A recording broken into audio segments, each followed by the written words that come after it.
우리 예수님이 부활하심으로 말미암아 우리의 삶이 새로워진 줄 믿습니다.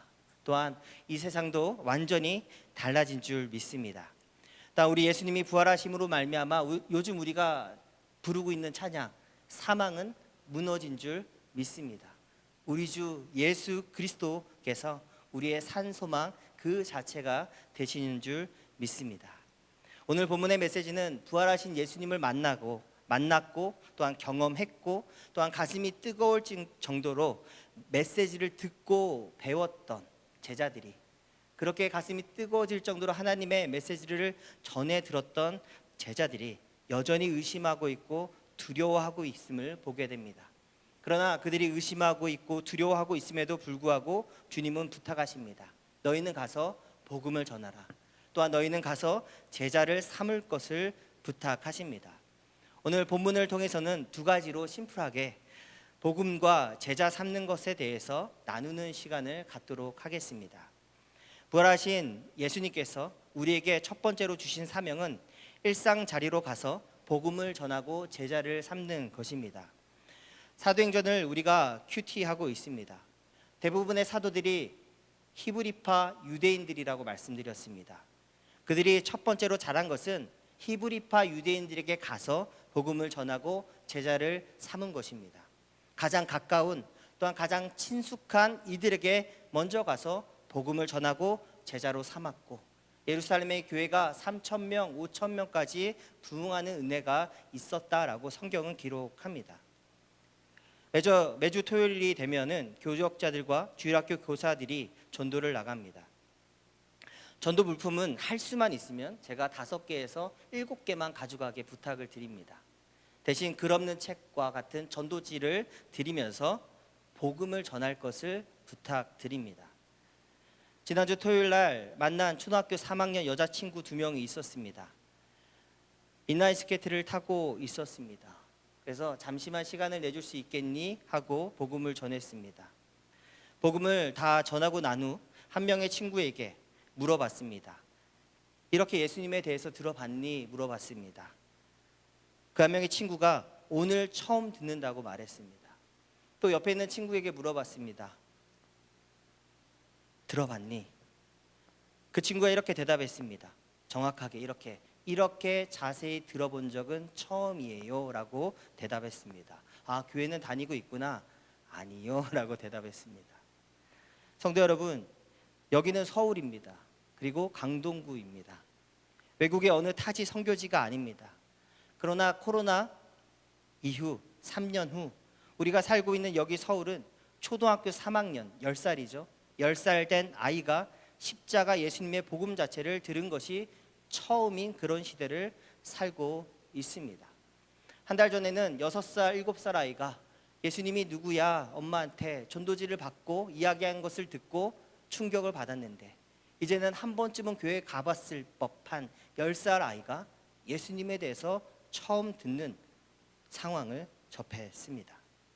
성도 여러분, 부활하신 예수님이 우리에게 부탁하신 첫 번째 사명은 일상의 자리에 가서 우리와 가까운 친숙한 사람에게, 친숙한 지역에서, 그리고 가까운 자리에 가서 복음을 전하라 하십니다. 복음의 씨를 뿌리는 이 사명을 소홀히 하면 정말 10년 후, 20년 후에는 교회의 젊은 사람들은 없을 것입니다. 우리 여기에 모인 성도님들 다들 대부분 유치원 때 혹은 국민학교 때 복음을 듣고 교회를 다니셨기 때문에 내가 여기에 이 교회를 현재도 다니고 있음을 스스로 알고 증명하고 계십니다. 그런데 초등학교 3학년이 되고 4학년이 되고 5학년이 돼도 한 번도 복음을 듣지 못하고 크리스마스나 그 어떤 행사에도 한 번도 교회를 오지 못하면 그 아이는 절대로 교회로 돌아올 일이 희박해진다라는 것입니다. 지난주에 기독교 뉴스를 보다가 제가 국민학교 시절에, 저도 국민학교 출신이더라고요. 국민학교 시절에 헐크 호건이라는 프로 레슬링 선수가 세례를 받았다는 기사를 접했습니다. 미국인들은 대부분 교회를 다니기 때문에 자신이 믿는다, 그리스도인이다 라고 생각합니다. 사진을 보시는 분들은 아시려나요? 아실 수도 있을 거라 생각합니다. 헐크 호건도 어릴 적부터 교회를 다녔지만 믿음도 없었고 교회를 믿음도 없었고 세례를 받은 적이 없다라고 말 그대로 교회만 다녔던 사람들입니다. 그러나 자신의 아내 스카이라는 사람이 먼저 세례를 받고 질신대 믿음의 고백이 가정에 뿌리 내리자 그도 드디어 세례를 받게 됩니다. 그리고 자신의 SNS에 예수님께 전적으로 굴복하고 헌신한 오늘이 내 인생 최고의 날이다라고 한 줄의 글을 올립니다. 물론 앞선 유명 연예인처럼 거의 연예인처럼 살았습니다. 여러 가지 이슈와 문제가 많이 일어났던 사람이기도 합니다. 결혼도 수십 번 했던 사람입니다.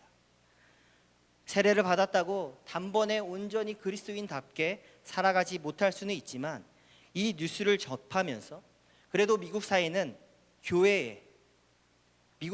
교회에는 그래도 잠재력이 있다라는 생각을 했습니다. 아이들이 어렸을 때부터 그래도 부모님을 따라 교회 다니는 것이 습관화된 사회라는 것을 다시 한번 깨달았습니다. 성도 여러분, 우리 일상의 자리에서 복음의 씨를 뿌려야 합니다. 복음의 씨를 뿌리지 못하면 영혼들이 주께 돌아올 수가 없습니다. 복음의 씨를 우리의 일상에서 친숙한 내 자리에서 그리고 익숙한 나의 사람들에게 전할 수 있는 우리 모든 성도님들 되기를 부탁드립니다. 두 번째, 우리 부활하신 예수님에게 받은 사명은 제자를 만들어야 합니다. 복음을 전하고 끝이 아니라 제자 삼으라고 말씀합니다. 성경학자 랄프 윈터는 여기서 가르쳐 지키게 하라의 어순이 아니라 지켜 가르치게 하라의 어순이 언어적으로는 맞는 해석이라고 말합니다. 가르쳐 지키는 것이나 지켜 가르치는 것이나 강조점은 조금 다릅니다. 우리가 함께 불렀던 지금 찬양도 가르쳐가 많이 나오죠. 근데 지켜서 가르쳐서 제자 삼으라. 우리 교회 말씀대로 이야기 드리면 적용하여서 이 적용한 것이 내가 그리스도인답게 살아갈 수 있도록 만들라는 강조점이 세다라고 이야기를 합니다. 신학자들이 사도행전에서 가장 중요한 세 개의 장면을 꼽으라고 한다면 우리가 살펴봤던 오순절 성령 강림 사건입니다. 그리고 또한 사울의 해심 사건, 그리고 전통 유대인인 베드로가 이방인 고넬료에게 복음을 전하는 사건, 이 세 가지 사건이 사도행전에서 가장 중요하다라고 이야기를 합니다. 특별히 사도행전 10장과 11장 두 장에 걸쳐서 유대인에게 복음을 전하는 사도 베드로가 유대인에게만 복음을 전하는, 특별히 그것도 히브리파 유대인들에게만 관심을 쏟고 복음을 전했던 베드로가 이제는 이방인에게도 복음을 전하게 됩니다. 근데 이방인에게도 다가가며 이방인에게 복음을 전하게 하시기 위해서 하나님이 베드로를 엄청난 시나리오 속으로 데리고 가십니다. 먼저는 고넬료에게 천사를 보내셔서 베드로를 욥바에서 초청할 것을 천사를 보내셔서 미리 이야기하십니다. 그리고 이번에는 베드로에게 오셔서 환상을 보게 하십니다.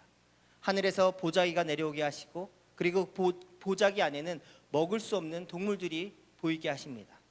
그리고 하나님께서는 먹으라 하십니다. 그러나 베드로가 먹지 못합니다. 하나님과 베드로의 실갱이가 계속되면서 하나님은 설득하시고 하나님은 계속해서 그와 이야기를 하십니다. 그때 고넬료가 보낸 사람들이 베드로에게 딱 도착했을 때 바로 그 시점에 스탠바이 큐처럼 하나님의 음성이 들립니다. 베드로야, 밖에 나가면 내가 보낸 사람들이 있다. 그들을 따라가라 이야기하십니다. 왜냐하면 하나님께서 베드로에게 그렇게 하지 아니하면 자기 유대인 외에는 그가 이방인에게 복음을 전하는 것을 평생 깨닫지 못할 것을 아셨기 때문에 하나님께서 총괄 감독이 되셔서 밥상을 다 차려두시고 그 위에 숟가락만 얹게 하셨다라는 것입니다. 그렇게 하고 나서야 베드로가 이방인에게 고넬료 가정에 복음을 전하고 그들에게 성령이 임하시는 것을 보고 바로 여기 마태복음 28장에 예수님의 하신 말씀, 이방인에게 모든 민족에게 복음을 전하는 것을 그때 가서야 깨닫게 되었다라는 것입니다. 최근에 최강 야구라는 프로그램을 보고 있습니다. 은퇴한 야구 선수들을 구성해서 고고 야구팀, 그리고 아마추어 팀, 그리고 프로 2군 팀 등과 1년에 한 30경기를 합니다. 우리가 잘 아는 은퇴한 이대호, 이태근, 유이간, 정근우, 그리고 여기에 83세 나이이신 전 국가대표까지 하신 김성근 감독이 이 팀을 이끕니다. 그러나 이 팀은 프로 야구팀이 아니라 말 그대로 예능 야구팀입니다. 그런데 여기에 단장인 PD가 최강 야구에 하나의 공약을 내놓습니다.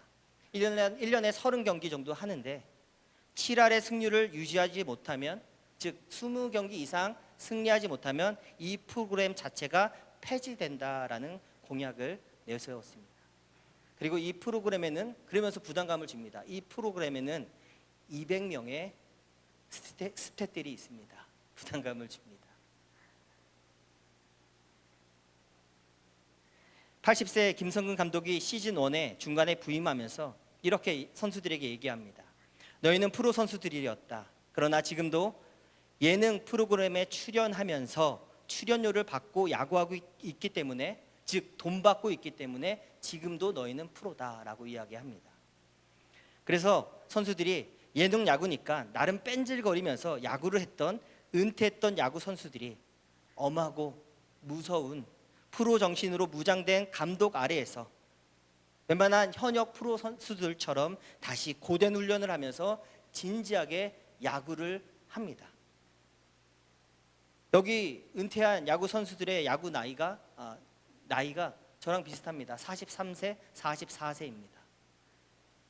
40세 은퇴한 야구 선수들이 다시 시작된 감독의 엄격한 훈련을 통해서 20살 때 야구를 했던 그 DNA가 다시 깨어나면서 이제는 노련미까지 장착하여서 웬만한 현역 프로 2군 팀과 경기를 해도 승리하는 감동 있는 모습을 보게 됩니다. 지켜서 가르쳐 제자를 삼는 것은 반드시 마치 이와 같이 몸으로 깨닫게 하는 것이라고 생각합니다. 하나님께서 환상을 보여주시 아니하시고 고넬료에게 천사를 보내시고 딱 들어맞게 서로 만나게 하지 않았다면은 베드로는 이방인에게 복음을 전하는 헬라파 유대인이나 혹은 사도 바울 같은 사람들을 끝까지 전혀 이해하지 못했을 가능성이 있다라는 것입니다. 오늘 본문에서 앞에 부분에 이런 말씀이 있습니다. 예수님이 부활하시고 무덤의 문이 열립니다. 그랬더니 이렇게 이야기합니다. 28장 14절과 15절에 만일 이 말이 총독에게 들리면 우리가 권하여 너희로 근심하지 않게 하리라 하니 군인들이 돈을 받고 가르친 대로 하였으니 이 말이 오늘날까지 유대인 가운데 두루 퍼지니라. 예수님이 부활하지 않았다, 그리고 무덤에서 제자들이 예수님의 시체를 훔쳐간 것이다 라고 가르쳐 지키게 하기 위해서 그들이 내세운 것이 무엇입니까? 돈입니다. 돈을 주니까 그들이 정말 예수님이 부활한 것이 아니고 제자들이 그들을 훔쳐갔다라고 오늘날까지도 퍼져 있다라고 이야기합니다. 우리가 복음을 지켜서 가르쳐서 전하기 위해서 어떻게 하면 됩니까? 물질로 해야 됩니까? 우리의 몸으로 복음을 전하고 부딪혀서 그들로 하여금 예수님의 부활을 알리고 전해야 할 줄 믿습니다. 그런데 한국교회는 그러지 못하고 있는 것 같습니다. 한국교회가 주는 메시지는 매우 세속적인 그리스도인들을 양산해내는데 앞장서고 있다는 느낌을 줍니다. 최근에 트로트 가수 김호중 씨가 음주운전으로 사회적 파장을 일으키고 있습니다. 본인이 음주운전을 했고, 그러나 그것을 덮기 위해서 22살 막내 매니저에게 네가 대신 가서 음주운전했다고 자수해라 라고 시켰습니다. 교사한 거죠. 그리고 그 통화 녹음 내역이 오늘 공개되었습니다. 이미 그는 그의 언행으로 인해서 참 많은 이슈들이 있었고, 이번 사건을 통해서 문제가 크게 부각되어서 현재는 구속 수사 중에 있습니다. 혹시 여기에 김호중 씨 팬이 있다면 양해하고 들어주시고, 그러나 그에 대해서 이야기하려는 것이 아니라 유튜브에 김호중 그리고 옆에 한 칸 띄어서 교회라고 치면은 2년 전, 3년 전에 우리 한국교회에서 크고 유명한 대부분의 교회들이 가수 김호중 씨를 초청했습니다. 그를 초청해서 특별 찬양을 하게 하고 또한 새가족 집회 등을 열었습니다. 이것이 현재 한국교회의 모습입니다. 도대체 한국교회는 성도들로 하여금 무엇을 지켜 가르치게 해야 하는지, 어떤 것을 본을 보여서 제자로 삼으려고 하는 것인지, 이것이 한국교회 현재 모습이라는 것을 말씀드리고자 이야기하는 것입니다. 유명하고 노래 잘 부르고 교회를 다니는 흔적이 있으면 초청해서 그의 신앙과 삶, 그의 언행은 전혀 고려하지 않고 교회 초청해서 헌금송을 부탁하고 또한 새가족 집회 등을 연다라는 것입니다. 내가 그리스도인이기 때문에 지키고 있는 것은 무엇입니까? 지키고 있기 때문에 자연스럽게 주변 가족이나 사람들에게 본이 되고 있는 것은 무엇입니까? 첫 번째 말씀드린 복음의 씨를 일상생활 속에서 뿌리는 것, 또 제자를 세우는 삶입니다. 그러나 두 번째, 삶으로 내가 지키고 있는 그리스도인다운 삶이 주변 사람들을 예수님의 제자로 부르는 매우 중요한 복음의 도구라는 것을 우리는 잊지 말아야 합니다. 지켜 가르쳐서 제자를 삼는 것을 한마디 말로 표현하면 예배자의 삶을 내가 먼저 살아내는 것입니다. 예배자의 삶을 살아가는 자가 제자이고, 제자가 곧 예배자의 삶을 살아가는 사람입니다. 통계 오류라는 말이 있습니다. 한국교회 기독교 성도들에게 1년에 몇 번 부활과 십자가의 메시지를 들으십니까? 라는 질문을 했습니다. 그런데 통계학에서 통계의 오류라는 말이 있습니다.